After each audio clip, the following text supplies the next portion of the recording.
ہمارے ساتھ موجود ہیں شیلا رضا صاحبہ، پاکستان پیپلز پارٹی کی رہنما. بہت شکریہ شیلا رضا صاحب آپ کے وقت کا. D G I S P R کی آج پریس کانفرنس میں بھی یہ بات ہوئی کہ 1972 میں جو صوبے 7 کروڑ کی آبادی کے لیے بنے تھے، آج 25 کروڑ کی جو ہے آبادی ہے اس کے لیے وہ وائبل نہیں ہے. محسن نقوی صاحب اس سے پہلے سسٹم کے کلیپس کی اور نئے صوبوں کی بات وہ کر چکے ہیں. پیپلز پارٹی جو ہے وہ سندھ سمیت ملک بھر میں نئے صوبے جو بننے کے لیے ہیں، بات آپ تیار ہیں؟ اچھا دیکھیے، بات یہ ہے کہ میں بار بار سمجھا رہی ہوں اور آپ کو بھی سمجھا دیتی ہوں کہ جو ہمارا آئین پاکستان ہے وہ ادھر سے شروع ہوتا ہے کہ حاکمیت اللہ تعالیٰ کی ہے اور زمین عوام کی ہے. جی. اب عوام چاہے سندھ کے ہوں، چاہے کے پی کے ہوں، بلوچستان کے ہوں یا پنجاب کے ہوں، ان سے رائے لینی ہوتی ہے. ان کے نمائندے کم از کم سندھ میں تو موجود ہیں کچھ چھوڑ کے، ٹھیک ہے، جن کو عوام نے ووٹ دیا ہے. پیپلز پارٹی کے نمائندے تو عوام کے ووٹ سے آئے ہوئے ہیں، موجود ہیں. کے پی اپنے صوبے کے بارے میں رائے لے، ہم اپنے اسمبلی میں اپنے صوبے کے بارے میں ریزولوشن لے آتے ہیں. 2/3 میجورٹی سے اگر پاس ہو جائے گی تو اوکے. کوئی ایک پارٹی بھی سندھ میں نہیں چاہتی کہ صوبے بنے، چاہے P M L N Sindh ہو، چاہے P M L N Pakistan Muslim League Functional ہو، چاہے جے یو آئی سندھ ہو یا پی ٹی آئی سندھ ہو. کوئی بھی سندھ میں صوبے بنانا نہیں چاہتی، کسی سے بھی آپ پوچھ لیں. تو ہمیں تو اپنے عوام کی رائے پہ چلنا ہے. اب جہاں تک بڑھتی ہوئی آبادی کا کام ہے تو سندھ کی جو آبادی ہے وہ تو کراچی میں، خاص طور پر کراچی کی آبادی کو تو صحیح گنا ہی نہیں جاتا. کب سے وہاں پہ لوگ رہ رہے ہیں، پوری ملک سے آئے ہوئے، روزانہ خاندانوں کے خاندان انفلکس ہو رہا ہے، لیکن ان کو گنتے ہی نہیں ہے. ہاں، آبادی بہت بڑی ہے، اس کے لیے ہمیں ڈیولوشن آف پاور کو اور اچھا کر سکتے ہیں ہم، لیکن صوبے بنانے کے لیے ہمیں اسمبلی میں اچھا، یہ بڑا امپورٹنٹ آپ نے یہ بات کی نا، اسمبلی ہی جب چاہے گی وہ ہوگا. آپ محسن نقوی صاحب کے بیان کے بعد کل، جی بالکل آئین کہتے ہیں نا. نیر بخاری صاحب نے بھی یہ بات کل کی جیسے ان کی تقریر ختم ہوئی اور اس کے بعد جب ان سے بات ہوئی. لیکن آئین میں ہی اگر شیلا رضا صاحبہ ترمیم کر لی جائے، ترامیم تو ہوتی آئی ہیں، آئین میں ہی ترمیم ہو جائے اور ترمیم بھی قومی اسمبلی اور سینٹ تک محدود کر دی جائے، یا پھر / ریفرینڈم کی طرف یہ صوبے بنانے کی بات چلی جائے، تو پھر پاکستان پیپلز پارٹی کس طرح سے ریزسٹ کرے گی؟ ریفرینڈم کو تو ہم کبھی بھی نہیں مانیں گے. اس لیے کہ اسمبلی جب موجود ہے اور اسمبلی میں الیکٹڈ نمائندے موجود ہیں اسپیشلی سندھ کے، تو یہ پروونشل میٹر ہے ویسے بھی.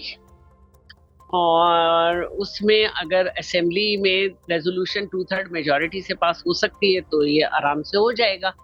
تو باقی اسمبلی میں اس پہ بحث ہو بھی سکتی ہے کہ کیا کوئی ایڈمنسٹریٹو آرڈر سے صوبے بنانا چاہتا ہے، تو یہ تو ری رائٹ ہو جائے گا آئین پہ، یا شپون ہو جائے گا. شپون پہلے بھی بہت ہو چکے ہیں، اس کا کوئی اچھا نتیجہ تو نہیں نکلا. تو بہتر یہ ہے کہ اس کو عوام کی رائے پہ چھوڑ دیں. دیکھیے، لیکن آپ پر یہ اعتراض ہوتا ہے پاکستان پیپلز پارٹی پر کہ جنوبی پنجاب کی وکالت سب سے زیادہ پاکستان پیپلز پارٹی کرتی ہے کہ صوبہ بننا چاہیے، لیکن ایم کیو ایم بھی آپ پر اعتراض کری، اور ابھی بھی یہ بات ہو رہا ہے کہ یہ سندھ بھی تو تقریباً 6-7 کروڑ کی آبادی کا صوبہ بن چکا ہے، تو وہاں بھی انتظامی یونٹ تقسیم ہو جائیں. جہاں تک جنوبی پنجاب کی بات ہے تو جنوبی پنجاب کے عوام یہ چاہتے ہیں تو ہم انہیں سپورٹ کرتے ہیں. اب رہی ایم کیو ایم کی بات، تو سب کو معلوم ہے کہ وہ کیسے آئے اور ان کے کیا معاملات ہیں. ہومیوپیتھک ایم کیو ایم ہے یہ. جب ایم کیو ایم تھی جس میں سردار شاہ صاحب بھی تھے اسمبلی میں اور کافی سارے لوگ تھے، تو انہوں نے یہ ریزولوشن دی تھی کہ ہم سندھ کی تقسیم نہیں چاہتے. آپ ریکارڈ نکلوا لیں. صحیح. میں سیکنڈ ٹائم ڈیپٹی اسپیکر تھی جی، اور اس ڈیوریشن میں باقاعدہ ایم کیو ایم کی طرف سے بھی یہ ریزولوشن آئی تھی کہ ہم مزید صوبے بنانا نہیں چاہتے. تو ایم کیو ایم تو اگر اپنے محلے میں بھی جائے گی نا، جہاں سے ان کی کانسٹیٹوئنسی اگر کوئی کھڑا ہوا ہے جس کانسٹیٹوئنسی سے جیتا ہے، وہاں پہ 10 لوگوں سے ایک رائے نہیں لے سکتا. ٹھیک. مطلب یہ ہم ایم کیو ایم کی بات. لیکن شعلہ رضا صاحب آپ نے کہا نا کہ جنوبی پنجاب کے لوگوں کی چاہت ہے, جنوبی پنجاب کی چاہت کا کیا پیمانہ ہے؟ وہاں پر بھی تو اب اس بار نون لیگ ہی جیتی ہوئی, تو نون لیگ تو نہیں چاہتی کہ پنجاب کی تقسیم ہو, نہ ہی وہ تو ٹھیک ہے نا, تو ہم نے کون سا کہا ٹھیک ہے, لیکن نون لیگ نے اپنی پہلی حکومت میں ایک ریزولوشن پاس کی تھی جس میں 2 صوبے بنانے کی, بہاولپور الگ اور کچھ نہ کچھ تو آواز تو ہے نا, کچھ نہ کچھ آواز تو ہے نا. سندھ کا تو ریکارڈ ہی نہیں ہے, اور اگر اب وہاں کے لوگوں کی رائے بدل گئی ہے تو اوکے صحیح. اچھا ایک چیز میں آپ سے جو ہے وہ بات کروں کہ بلاول بھٹو صاحب الیکشن میں مصروف ہیں, بڑے سخت بیانات ان کی جانب سے آ رہے ہیں. نون لیگ پاکستان پیپلز پارٹی میں تلخیاں خاصی نظر آ رہی ہیں. اب نون لیگ پر بار بار آپ ان کے مینڈیٹ کے اوپر تنقید کر رہے ہیں, ان کے مینڈیٹ کے اوپر وہ سوال کر رہے ہیں. اس وقت جواب میں رانا ثناء اللہ صاحب نے بھی بڑی سخت بات کی ہے. گزشتہ روز بھی ایک پوڈ کاسٹ ٹائپ انٹرویو میں انہوں نے یہ بات کی کہ اس طرح کی سخت بات نہ کی جائے. ہم بھی یہ بات کہہ سکتے ہیں کہ 1970 کے الیکشن کے بعد جو ہے وہ کوئی ملک توڑ کے وزیر اعظم بنا. تو یہ مینڈیٹ کے اوپر جو ہے وہ سوالات اچانک, آپ حکومت کے ساتھ کہیں نہ کہیں اتحادی ایک حصہ ہیں, تو یہ کیوں ہو رہا ہے؟ اب ہے نا رانا ثناء اللہ ہے نا جب کی بات کر رہے ہیں جب وہ خود پیپلز پارٹی میں, صحیح ٹھیک ہے. اور تاریخ پہ اگر ہم ذرا بھی بات کریں تو تاریخ میں جب ملک 2 لاکھ ہوا تو ملک میں پولیٹیکل گورنمنٹ کی حکومت نہیں, پولیٹیکل گورنمنٹ نہیں, ماشاء اللہ تھا. ذرا سی تاریخ درست کر لیں وہ اپنی, اور جو یہ بولتا ہے وہ اپنی تاریخ درست کر لیں. پولیٹیکل ہسٹری پہ گریٹ نہیں ہے اور پالیٹکس کرنے چلے ہیں. تو اور پھر رانا ثناء اللہ کو تو یہ اعزاز حاصل ہے کہ پیپلز پارٹی سے نکالے گئے. مریم صاحبہ کے بارے میں انہوں نے غلط باتیں کی تھی جس میں بی صاحبہ ناراض ہوئی تھی. شاید یہ آپ کو معلوم ہو, نہیں ہے تو چلیں آج ان سے پوچھ لیجیے گا. جی واقعہ ہم نے بھی پڑھ رکھا ہے کیونکہ تاریخ کا ہے, ان سے ضرور پوچھیں گے اس کی تصدیق یا تردید کے بارے میں. لیکن ہم نے بھی واقعہ, دوسری بات یہ ہے کہ کیا وہ اس بیان پہ اگلی دفعہ قائم رہیں گے؟ ایک اور بات کی تھی تو اس پہ قائم نہیں رہے تھے. اور دوسری بات یہ ہے کہ دیکھیے جی, یہ ایک پولیٹیکل ہسٹری ہے جو سچ پہ مبنی ہے کہ پارلیمنٹری ڈیموکریٹک سسٹم سے بو نہیں آ رہی. اس سسٹم کو جس نے خراب کیا ہے, سوال ان سے ہے کہ خراب کیوں کیا گیا, چلنے ہی نہیں دیا گیا. ورنہ چاہے 10 سال کی ڈکٹیٹرشپ ہو یا 8 سال کی, عوام نے پولیٹیکل پارٹی کو اور اسی سسٹم کو ووٹ دیا ہے, اور ڈکٹیٹرز کے بچوں نے اسی سسٹم میں آئے ہیں پولیٹیکل پارٹی بن کے. خدا کے لیے اس سسٹم کو چلنے دیں, جو جیتے اسی کو حکومت بنانے دیں, عوام کی رائے اس کے ساتھ ہوتی, ورنہ ڈکٹیٹر بھی کالا باغ نہیں بنا سکتا.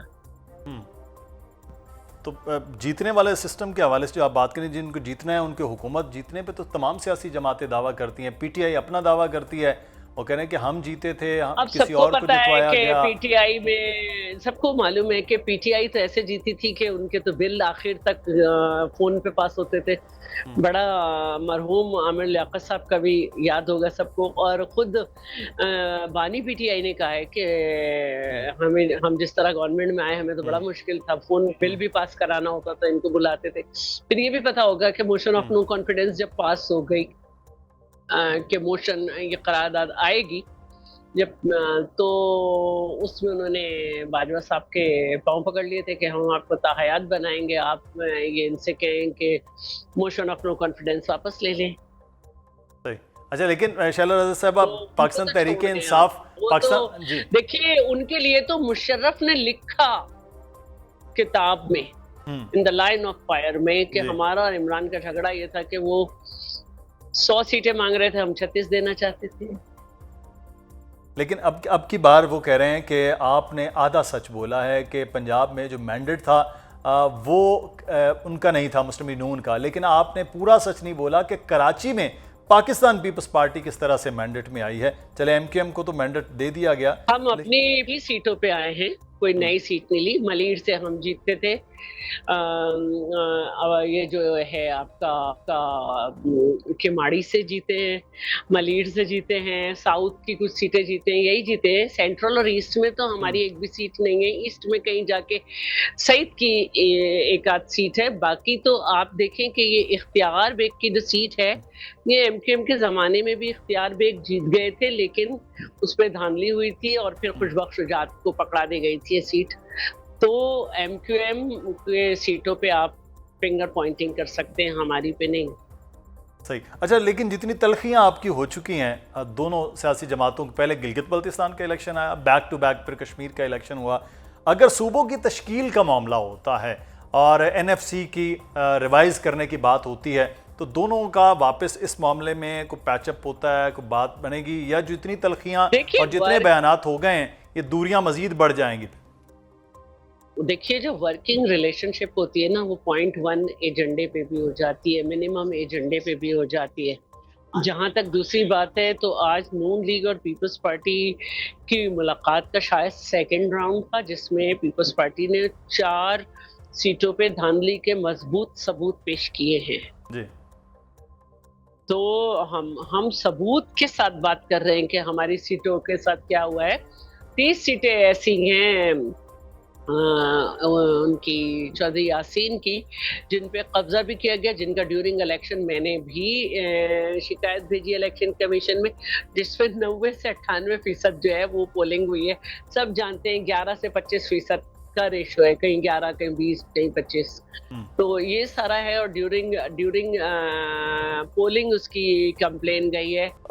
وہ تو ڈیٹا تو پاکستان مسلم نون بھی دے رہی ہے کہ بہت زیادہ، کہ وہ ان کے ساتھ بھی بہت سی جگہوں پر زیادتیاں ہوئی ہیں، جو سیٹیں 2-3 آپ بھی جیت گئے ہیں اس پہ بھی. دیکھیے، مکان صاحب نے بھی ڈیٹا دیا. جی. وہ بھی اپنے ثبوت لے کے جائیں، ہم نے منع تو نہیں کیا. ہمارے پاس تو ویڈیوز بھی ہیں ان کے پاس. اور پھر ہمارا ایک ورکر شہید ہوا، اس سے بڑی بات تو کوئی ہو نہیں سکتی. اس سے بڑی بات تو کوئی ہو نہیں سکتی. صحیح. اور ان کی تو پری پول ریگنگ کی بسیں بھی موجود ہیں. نون لیگ وہ ورکر کو اپنا ورکر کہہ رہی ہے، آپ اپنا ورکر کہہ رہے ہیں، دونوں ورکر کی شہادت کا کریڈٹ ہے. نہیں، ان کے پارٹی کے مقدر میں شہادت نہیں ہے، بیماریاں ہیں. اچھا. ہماری پارٹی کے مقدر میں شہادت ہے. ہماری پارٹی کی لیڈرشپ، ہماری پارٹی کے لوگوں کی مقدر میں شہادت ہے، اور کسی کے نہیں. وہ تو وہ کریں گے، صحبتیں ہم نے بھی برداشت کی، جیلیں ہم نے بھی کی ہیں، پاکستان مسلم نون نے، حکومتیں ان کی بھی گرائی گئیں، جلا وطن ان کو بھی کیا گیا. تو مسلم نون کے تو ساری باقی پلیٹلیٹس کے چکر میں گئے تھے، اور باقی صحبتیں یا جو بھی کچھ ہیں وہ سب کو معلوم ہے کہ کس سے زیادہ اٹھائیں، کس کی وجہ سے اٹھائیں. ہم نہیں تھے ان کے پیچھے. ٹھیک. بہت شکریہ. شیلا رضا صاحب، پاکستان پیپلز پارٹی کی رہنما، ہمارے ساتھ موجود تھی.